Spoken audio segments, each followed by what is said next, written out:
पिछले क्लास में क्या देखे थे? रॉलेट एक्ट सबसे पहले देखे थे, राष्ट्रवाद किसे कहते हैं, भारत में राष्ट्रवाद का उदय कैसे हुआ। उसके बाद हम लोग फिर क्या देखे थे? फिर देखे थे रॉलेट एक्ट क्या है, जालियांवाला बाग हत्याकांड क्या है, प्रथम विश्व युद्ध जो 1914 से 18 के बीच हुआ था, उस बीच भारत कैसे संबंध था, भारत कैसे युद्ध में शामिल हुआ, वो सबको हम लोग प्रीवियस क्लास में देख चुके हैं। अब हम लोग उसके आगे क्या देखेंगे? उसके आगे हम लोग ये देखेंगे खिलाफत आंदोलन क्या है, क्यों हुआ। उसके बाद फिर देखेंगे असहयोग आंदोलन क्या है, इसमें कौन कौन से कार्यक्रम को अपनाया गया, इसका समाप्ति कैसे हुआ, उसको देखेंगे। उसके बाद फिर हम लोग क्या देखेंगे? सविनय अवज्ञा आंदोलन कब हुआ, क्यों हुआ, इसका कारण में देखेंगे। इसके कारण में क्या देखेंगे? साइमन कमीशन का आगमन देखेंगे, नेहरू रिपोर्ट देखेंगे, पूर्ण स्वराज की मांग देखेंगे, विश्वव्यापी आर्थिक मंदी का प्रभाव देखेंगे और क्या देखेंगे? गांधी का समझौतावादी रुख। ठीक है, कारण हो गया। उसके बाद हम लोग क्या देखेंगे? सविनय अवज्ञा आंदोलन कैसे स्टार्ट होता है। तो स्टार्ट जो होता है वो दांडी मार्च से स्टार्ट होता है, उसको देखेंगे। फिर उसमें नमक कांड को जो तोड़ा गया था, वो नमक आंदोलन का पूरे भारत में प्रसार कैसे हुआ, उसको देखेंगे। फिर हम लोग गांधी समझौता देखेंगे और फिर क्या देखेंगे? सविनय अवज्ञा आंदोलन का परिणाम देखेंगे। ये हमारा एक सेगमेंट हो जाएगा। उसके बाद बस एक इस चैप्टर का ये लास्ट एक वर्क है, क्योंकि चैप्टर बहुत बड़ा है, तो इसलिए हम लोग उसको क्या किए? पार्ट बाय पार्ट तोड़ दिए हैं। तो ये सेकंड सेगमेंट हुआ और थर्ड सेगमेंट में क्या होगा?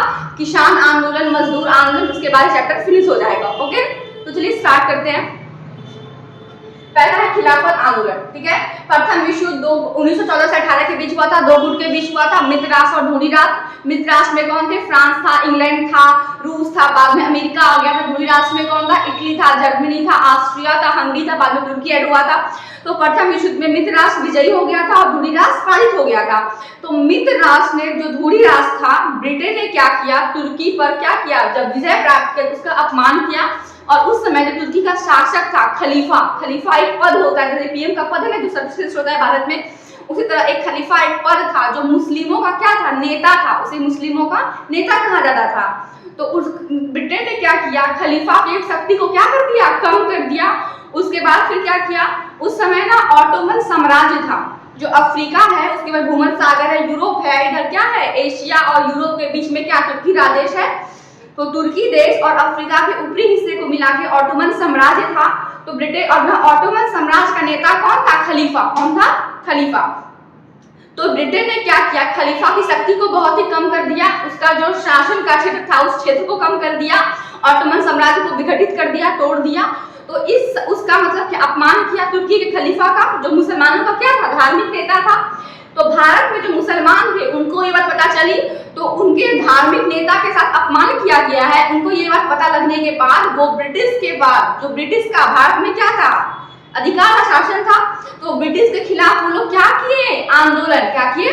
आंदोलन। अपने खलीफा के लिए, अपने खलीफा के सम्मान को वापस लाने के लिए उन्होंने जो आंदोलन किया उसी को क्या कहते हैं? खिलाफत आंदोलन। क्या कहते हैं? खिलाफत आंदोलन। और इसके जो अखिल भारतीय खिलाफत आंदोलन का जो नेता होता है, महात्मा गांधी बने थे, नवंबर 1919 से बने थे, क्योंकि वो चाहते थे कि अगर हम मुस्लिमों का साथ देंगे तो इससे भारत में हिंदू मुस्लिम एकता बढ़ेगी, हिंदू मुस्लिम एकता बढ़ेगी, जिससे हम लोग आसानी से अंग्रेजों से क्या कर पाएंगे? आंदोलन कर पाएंगे, अंग्रेजों को भगा पाएंगे, आजादी प्राप्त कर पाएंगे। क्योंकि अंग्रेज क्या करते थे? बांटो और राज करो की नीति अपनाते थे, डिवाइड एंड रूल। इसका मतलब क्या? वो सभी को धर्म के आधार पर, भाषा के आधार पर बांट देते थे, जिससे क्या हो सके? लोग में एकजुटता नहीं आ सके। अगर लोग एकजुट नहीं होंगे तो क्या वो अंग्रेज के खिलाफ लड़ाई लड़ पाएंगे? जब एक साथ नहीं लड़ पाएंगे तो क्या आजादी प्राप्त नहीं कर पाएंगे? इसलिए महात्मा गांधी ने हिंदू मुस्लिम एकता को बनाने के लिए इस आंदोलन को स्टार्ट किया। ठीक है, और ना 17 अक्टूबर 1919 को खिलाफत दिवस मनाया जाता है। फिर क्या हुआ? कांग्रेस का अमृतसर अधिवेशन में इस आंदोलन को स्टार्ट करने का निर्णय लिया गया, मंजूरी मिल गया और महात्मा गांधी के नेतृत्व में यह आंदोलन चला। ठीक है, इसका उद्देश्य क्या था? खलीफा के सम्मान को वापस लेना, ऑटोमन साम्राज्य की शक्ति को उसको वापस देना और मुस्लिम के हितों का क्या बनाना? उसको संरक्षक बनाना। तो इस तरह खलीफा आंदोलन चला, खिलाफत आंदोलन चला। लेकिन क्या हुआ? कुछ समय के बाद वहां पे तुर्की में जो नया शासक बना उसने क्या किया? खलीफा के पद को ही समाप्त कर दिया। खिलाफत आंदोलन होता खलीफा के पद के लिए। जब खलीफा का पद ही समाप्त हो गया तो क्या हुआ? यह आंदोलन भी समाप्त हो गया। ठीक है, इसके बाद फिर क्या हुआ? महात्मा गांधी देख रहे थे कि उस समय क्या था? पूरा माहौल आंदोलन करने वाला था, मुस्लिम भी तैयार था और जो खिलाफत आंदोलन है इसमें जो हिंदू लोग भी शामिल हुआ था, लेकिन जो कट्टर हिंदू है वो शामिल नहीं हुआ था। जिसके कारण इसका व्यापक प्रभाव नहीं हुआ था, बहुत बड़ा आंदोलन नहीं बना था। तभी महात्मा गांधी ने असहयोग आंदोलन को स्टार्ट किया, 1920 ईस्वी में स्टार्ट किया। और इस समय क्या हुआ, 1920 में कांग्रेस का कलकत्ता अधिवेशन हुआ था, सितंबर 1920 में कांग्रेस के कलकत्ता अधिवेशन में असहयोग आंदोलन को स्टार्ट करने का मंजूरी मिला। ठीक है, उसके बाद फिर क्या हुआ, कांग्रेस का नागपुर अधिवेशन हुआ था। कलकत्ता अधिवेशन हुआ था सितंबर 1920 में, नागपुर का हुआ था दिसंबर 1920 में। तो कांग्रेस के नागपुर अधिवेशन में असहयोग आंदोलन को मजबूती प्रदान की गई। कैसे की गई, पहले जो कांग्रेस बना था 1885 में जो कांग्रेस बना था, वो स्टार्टिंग में ना सिर्फ ना मतलब बड़े बड़े राष्ट्रों के हित को मानता था, कमजोर किसानों के, मजदूरों के, महिलाओं के हित को नहीं मानता था, उसकी मांगों को स्वीकार नहीं करता था। इसलिए क्या था, वो जो कांग्रेस था वो बहुत ही कम लोगों के बीच सिमट के रह गया था, राष्ट्र के लेवल पे, राष्ट्र के स्तर पर ही था। उसमें केवल शिक्षित वर्ग का ही प्रतिनिधित्व था, पढ़े लिखे लोगों का ही प्रतिनिधित्व था, अमीर लोगों का ही प्रतिनिधित्व था, गरीब लोग, किसान लोग, मजदूर का प्रतिनिधित्व नहीं था। तो फिर क्या हुआ, जो कांग्रेस का नागपुर अधिवेशन हुआ दिसंबर 1920 में, उसमें कांग्रेस का रिस्ट्रक्चर किया गया। कैसे, कांग्रेस को जिला लेवल पे, ग्राम लेवल पे, प्रखंड लेवल पे उसको फिर से बनाया गया ताकि जमीनी स्तर पे भी लोगों का उसमें क्या हो सके, भागीदारी हो सके। उसके बाद फिर क्या किया गया, इसमें पहली बार किसानों के मांग को, मजदूरों के मांग को, सबके मांगों को शामिल किया गया, जिससे क्या हुआ, कांग्रेस का संगठन बहुत ही बड़ा हो गया। और इस कारण असहयोग आंदोलन में सभी लोग शामिल हुए थे, चाहे वो महिला हो, चाहे वो बच्चे लोग हो, चाहे किसान हो, चाहे मजदूर हो, सभी लोग शामिल हुए थे। इसीलिए इसे प्रथम जन आंदोलन भी कहा जाता है, क्योंकि पहली बार सभी लोग इसमें एक साथ शामिल हुए थे। ठीक है, इसमें लक्ष्य क्या था, इसमें 3 लक्ष्य था। पहला क्या था, पहला था वही खिलाफत का मुद्दा जिसको प्राप्त करना था। दूसरा क्या था, जालियांवाला बाग हत्याकांड जो बताया गया था, उसमें पंजाब में जो बर्बर कार्रवाई हुआ था, इनका मांग था कि उसका क्या किया जाए, जांच किया जाए। ठीक है, थर्ड क्या था, स्वराज की प्राप्ति। स्वराज मतलब अपने राज्य की प्राप्ति, हमें आजादी चाहिए। ठीक है, स्वराज की प्राप्ति हो गया। उसके बाद फिर क्या हुआ, अब इस आंदोलन में क्या क्या कार्यक्रम अपनाया गया, मतलब क्या प्लान बनाया गया, कैसे इस आंदोलन को चलाना है।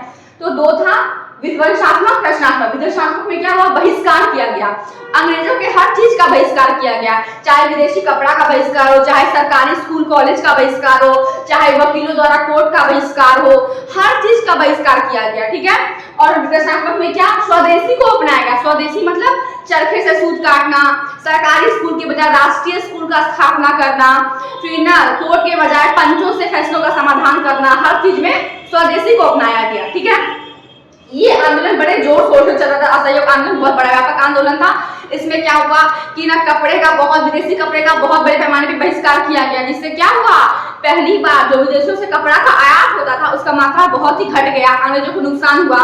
फिर क्या हुआ, उसके बाद फिर ना राष्ट्रीय स्कूलों विद्यालयों का स्थापना किया गया। कैसे क्या किया गया, जामिया मिलिया इस्लामिया, अलीगढ़ मुस्लिम विश्वविद्यालय, काशी विद्यापीठ जैसे कई विश्वविद्यालयों की राष्ट्रीय विद्यालयों की स्थापना की गई, ताकि जो बच्चे वहां से छोड़े थे उनकी पढ़ाई जारी रह सके।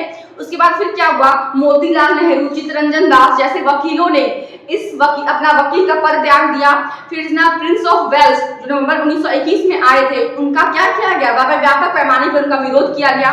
ये सब घटनाक्रम बहुत बड़े पैमाने पर चल रहा था, आंदोलन मतलब अच्छा चल रहा था। लेकिन क्या हुआ, एक ऐसा टाइम आया 5 फरवरी 1922, इस समय यूपी के चौरी चौरा एक जगह है, वहां पे क्या किया गया कि चौरी चौरा जगह में एक ना आंदोलनकारियों का एक भीड़ जा रहा था। ठीक है, और उस आंदोलनकारियों पे क्या हुआ, पुलिस थाने जो पुलिस वाले थे उन्होंने लाठीचार्ज कर दिया। और इस आंदोलनकारी में गुस्सा तो पहले से ही था, उन्होंने क्या किया, इस लाठीचार्ज के विरोध में वहां का जो पुलिस थाना था वहां पे आग लगा दिया। आग लगाने के बाद उसमें 22 पुलिसकर्मी मर गए। तो ये क्या हिंसा हो गया ना। लेकिन गांधी जी का सिद्धांत क्या था, सत्य और अहिंसा, मतलब वो सत्य को प्रमोट करते थे और अहिंसा, इसका मतलब क्या कह सकते हैं, हिंसा नहीं, लड़ाई हत्या नहीं, वो अहिंसा का सिद्धांत करते थे। लेकिन जब वहां पे आग लग गया, 22 पुलिसकर्मी मर गए, तो ये हिंसा हो गया ना। इसलिए गांधी जी ने क्या किया, इस आंदोलन को मार्च 1922 में 5 फरवरी 1922 को चौरी चौरा हत्याकांड हुआ, 12 फरवरी 1922 को ये आंदोलन को समाप्त कर दिए। और मार्च 1922 में अंग्रेजों ने इन्हें अशांति फैलाने के प्रेरक के रूप में मार्च 1922 में 6 साल के लिए जेल भेज दिया गया। जब महात्मा गांधी जेल चले गए, इस पर क्या हुआ, असहयोग आंदोलन समाप्त हो गया। जब महात्मा गांधी जेल चले गए तो पूरे भारत के राजनीतिक घटनाक्रम में एक स्थिरता आ गई, शून्यता आ गई। मतलब क्या हुआ, सब सारा माहौल शांत हो गया, क्योंकि नेता जब जेल चले तो अब फिर क्या हो सकता है, तो फिर सारा माहौल शांत हो गया। लेकिन ठीक 10 साल बाद 1930 में फिर से क्या हुआ, सविनय अवज्ञा आंदोलन। अब इसका मतलब हम ये देखेंगे कि फिर ऐसा क्या घटनाक्रम हुआ जिससे असहयोग, मतलब ब्रिटिश सरकार का हम लोग सहयोग नहीं करेंगे, वो आंदोलन जब समाप्त हुआ तो ऐसा क्या क्या घटना हुआ कि सविनय अवज्ञा, मतलब वो भारत के लोग ब्रिटिश से रिक्वेस्ट करेंगे, सविनय करेंगे कि अवज्ञा करते हैं, हम आपकी बातों को नहीं मानते हैं। ठीक है, ये स्टार्ट हुआ। तो हम लोग क्या देखेंगे, सविनय अवज्ञा आंदोलन का कारण क्या देखेंगे, सविनय अवज्ञा आंदोलन का कारण। देखो, असहयोग आंदोलन जब स्टार्ट हुआ था, क्यों हुआ था, क्योंकि उसमें क्या था, जब लखनऊ समझौता हुआ था 1916 में, तो उसमें क्या हुआ था, कांग्रेस और मुस्लिम लीग के भी समझौता हो गया था। फिर क्या था, कांग्रेस में नरम दल गरम दल जो 1907 के सूरत अधिवेशन में अलग हो गया था। क्या हुआ था 1916 में, क्या हुआ था, एकजुट हो गया था, बताया था पिछली क्लास में। तो ना जब उस समय पूरे भारत में ऐसा माहौल बन गया था, हिंदू मुस्लिम एकता हो गई थी, उसमें फिर उस अंग्रेजों के द्वारा ऐसा कानून बनाया गया था, रॉलेट एक्ट बनाया गया था, जालियांवाला बाग हत्याकांड किया गया था, ये सब ऐसा कारण है जिसके कारण क्या हुआ, असहयोग आंदोलन हुआ। यहाँ तक तो ठीक है। अब ये देखेंगे कि ये क्यों हुआ। इसमें पहला कारण है साइमन कमीशन। पहला क्या है, साइमन कमीशन। इसको देखते हैं। अंग्रेज क्या कर रही, जब से भारत पे शासन कर रही थी, हर 10 साल पे कानून बना रही थी, ठीक है, और हर 10 साल के बाद उस कानून में सुधार कर रही थी। तो ना 1919 में, कब 1919 में भारत शासन अधिनियम आया था, भारत शासन अधिनियम आया था। और इस अधिनियम में क्या किया गया था, भारत में शासन करने का नियम बनाया गया था, और उसमें कहा गया था इसमें जो भी दोष है ठीक 10 साल बाद इसमें क्या होगा, सुधार। क्या होगा, सुधार। 1919 के भारत शासन अधिनियम को मॉन्टेग्यू चेम्सफोर्ड सुधार अधिनियम भी कहते हैं। क्यों, क्योंकि उसमें मॉन्टेग्यू जो था भारत का सचिव था और चेम्सफोर्ड क्या था, भारत का गवर्नर था। ठीक है, तो इसमें 10 साल जोड़ दो, 1929 में सुधार होना था। लेकिन क्या हुआ, अंग्रेज ने 2 साल पहले 1927 में ही, नवंबर 1927 में ही एक आयोग बनाया। उस आयोग में सातों के सातों अंग्रेज थे, 7 सदस्य थे, सातों अंग्रेज थे, और उसका जो अध्यक्ष बनाया गया सर जॉन साइमन को बनाया गया। उस आयोग का नाम इंडियन स्टैट्यूटरी कमीशन था, लेकिन उसके अध्यक्ष के नाम पे, जो सर जॉन साइमन थे, उसके अध्यक्ष के नाम पे साइमन कमीशन कहा गया। इससे भारत भेजा गया ताकि क्या किया जा सके, कानून में सुधार किया जा सके। लेकिन जब ये भारत आया तो बंबई जब ये पहुंचा, 3 फरवरी 1928 को ये बंबई पहुंचा, बंबई के तट पे पहुंचा, तो वहां लोगों ने काले झंडे से इसका विरोध किया और साइमन गो बैक का नारा लगाया। ठीक है, उसके बाद फिर क्या हुआ, ये नारा लगाया, इसका विरोध किया गया। तो विरोध क्यों किया गया, क्योंकि भारतीयों का कहना था कि जब ये भारत का जो कानून है सुधार करने के लिए बनाया गया है, तो कम से कम इसमें एक भी भारतीय तो होना चाहिए ना। सारे के सारे अंग्रेज है, उनको भारत की परिस्थिति का कुछ पता नहीं है, तो कैसे हमारे लिए कानून बनाएंगे। लेकिन अंग्रेजों का तर्क था कि भारतीयों के पास इतना दिमाग नहीं है कि वो अपना कानून खुद से बना सके। क्यों, क्योंकि भारत में बहुत अधिक विविधता था, अलगाव था। कैसे, कांग्रेस का अलग मांग था, मुस्लिम लीग का अलग मांग था। मुस्लिम लीग क्या बोलती थी कि हम मुस्लिमों का हित का संरक्षण करते हैं, कांग्रेस नहीं करता है। कांग्रेस हो गया, मुस्लिम लीग हो गया। उसके बाद फिर क्या देखते हैं हम लोग, फिर ना अलग अलग अल्पसंख्यक समूह अलग थे, किसान अलग थे, मजदूर अलग, सबकी मांग अलग अलग थी। ठीक है, तो सबके हितों को संतुष्ट करना बहुत मुश्किल वाला काम है। ये हो गया हमारा साइमन कमीशन हो गया। उसके बाद फिर क्या आता है, नेहरू रिपोर्ट 1928 में। इसको क्या होता है देखते हैं। जब सभी लोगों ने साइमन कमीशन का विरोध किया, तो उसमें भारत के सचिव थे लॉर्ड बिरकनहेड। कौन थे, लॉर्ड बिरकनहेड। उन्होंने भारतीयों को चैलेंज दिया, चुनौती दिया कि ठीक है, आप लोग जो इसका विरोध कर रहे हैं साइमन कमीशन का, ठीक है, आप ही लोग ऐसा हम आपको चैलेंज करते हैं कि आप ही लोग ऐसा कानून बनाइए जो सबको मान्य हो। ठीक है, तो उन्होंने क्या किया, नेहरू रिपोर्ट में दिल्ली में सर्वदलीय सम्मेलन बुलाया गया, सभी दल के लोग बैठक किए, और मोतीलाल नेहरू को, किसको, मोतीलाल नेहरू की अध्यक्षता में एक समिति बना। और इस समिति का काम क्या था, कानून बनाना, सबको मान्य हो। इन्होंने कानून बनाया। इनमें कानून में 2 मांग था, एक था डोमिनियन स्टेट, एक क्या था, डोमिनियन स्टेट। उसके बाद नेक्स्ट क्या था, मुस्लिम का जो पृथक निर्वाचन था उसकी समाप्ति, उसकी समाप्ति। जैसे हम बताए थे हर 10 साल पे कानून में सुधार होता था। तो 1919 के पहले 10 साल माइनस कर दो, 1909 में जो कानून आया था उसका नाम क्या था, मार्ले मिंटो एक्ट। से मार्ले सचिव था, मिंटो गवर्नर था। 1909 में जो मार्ले मिंटो एक्ट आया था उसमें कहा गया था कि मुस्लिमों के लिए पृथक निर्वाचन दे दिया गया अंग्रेजों के द्वारा। क्यों? क्योंकि ना उसमें क्या हो, अलगाव को बढ़ाने के लिए अंग्रेजों ने ऐसा किया ताकि क्या अंग्रेजों का क्या हो सके, शासन लंबे समय तक चल सके। तो ना उस समय तक कांग्रेस ने इसका विरोध नहीं किया। पृथक निर्वाचन का मतलब क्या होता है, इसी जगह से अंग्रेज मुस्लिम ही खड़ा हो और मुस्लिम के लोग ही उसको वोट दे, ठीक है, अलगाव बढ़ेगा, संप्रदायवाद बढ़ेगा। तो उस समय कांग्रेस ने इसका विरोध नहीं किया। लेकिन जब 1928 में मोतीलाल नेहरू अपना रिपोर्ट दिया उसमें क्या बोला, मुस्लिम के पृथक निर्वाचन को क्या किया जाए, समाप्त किया जाए। इसका क्या हुआ, इससे मुस्लिमों में असंतोष हुआ और इन्होंने डोमिनियन स्टेट का मांग किया, मतलब पूर्ण स्वराज नहीं, पूरा आजादी नहीं, थोड़ा आजादी, मतलब स्वशासन हम लोग खुद से कर ले और अंग्रेज का हम पे अधिपति हो। इसका सुभाष चंद्र बोस लोग ने विरोध किया। उनका कहना था कि हमें क्या चाहिए, पूरा आजादी, क्या चाहिए, पूर्ण स्वतंत्रता चाहिए, ठीक है। ये हो गया नेहरू रिपोर्ट, जिससे भी असंतोष फैला। अगला क्या, पूर्ण स्वराज की मांग। 1929 हर क्या बताए थे कि हर जब से कांग्रेस का गठन हुआ हर साल दिसंबर के महीने में उनका बैठक होता था, देश के हर जगह बैठक होता था। तो दिसंबर 1919 में कहां में, लाहौर में, कहां पे, लाहौर में बैठक हुआ कांग्रेस का, ठीक है। और उस बैठक में महात्मा गांधी के सहयोग से जवाहरलाल नेहरू को अध्यक्ष बनाया गया। पूछता भी है क्वेश्चन कि लाहौर अधिवेशन के अध्यक्ष कौन थे, जवाहरलाल नेहरू थे। इस अधिवेशन में बोला गया पूर्ण स्वराज, क्या बोला गया, पूर्ण स्वराज बोला गया, हमें पूरा आजादी चाहिए बोला गया।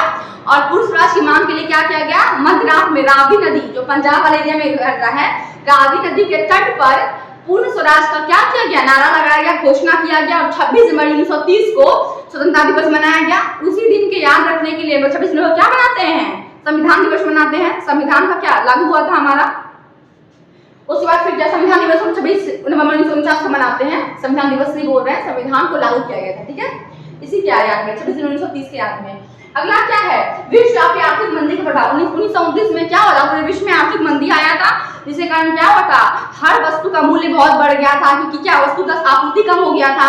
फिर क्या होता, मंदी के टाइम में भी अंग्रेज यहाँ से वसूली कर ही रहे थे, शोषण कर ही रहे थे। इससे क्या हुआ, किसानों में, वहां के व्यवसायियों में क्या हुआ, असंतोष का भाव उत्पन्न हुआ, इसके कारण वो आंदोलन स्टार्ट हुआ। अगला क्या, गांधी का समझौतावादी रुख। गांधी जी अपने एक पुस्तक निकाले थे 1921 में, यंग इंडिया, क्या निकाले थे, यंग इंडिया, ठीक है। इस पुस्तक में अपनी 11 सूत्री मांग, मतलब अपनी 11 मांग को उसमें लिखे थे और क्या लॉर्ड इरविन के सामने रखे थी। अगर आप इस 11 मांग को हमारा मान लेते हैं तो हम लोग क्या करेंगे, आंदोलन नहीं करेंगे। लेकिन लॉर्ड इरविन ने उनकी मांग को मानना तो दूर, उनकी बातों पर ध्यान भी नहीं दिया, ठीक है, जिसके कारण क्या हुआ, सविनय आंदोलन स्टार्ट हुआ।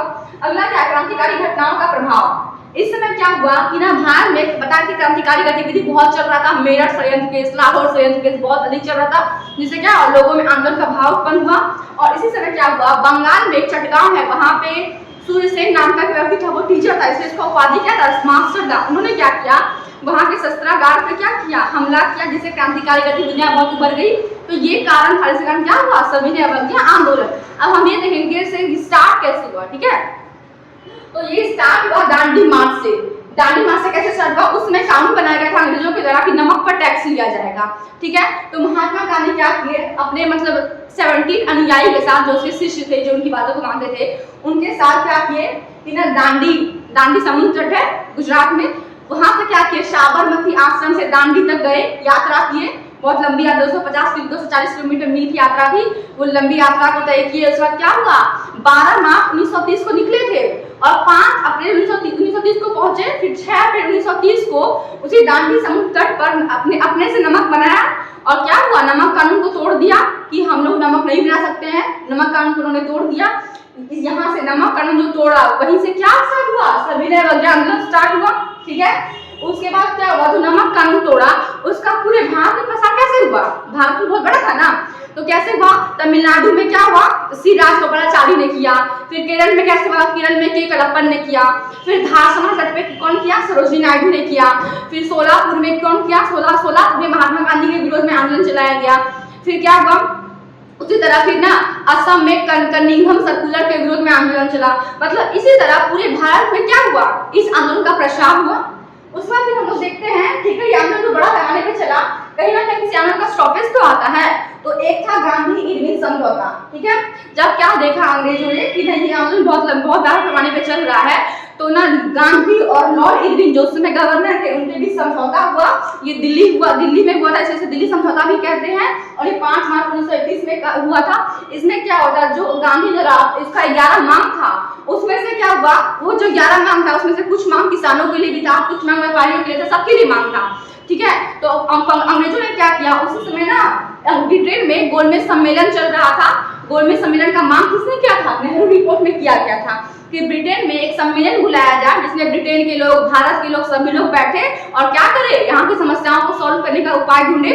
तो प्रथम गोलमेज सम्मेलन में, जिसमें 1930 में हुआ था, उसमें सविनय अवज्ञा आंदोलन चल रहा था, तो कांग्रेस का लोग कोई भाग नहीं लिया था।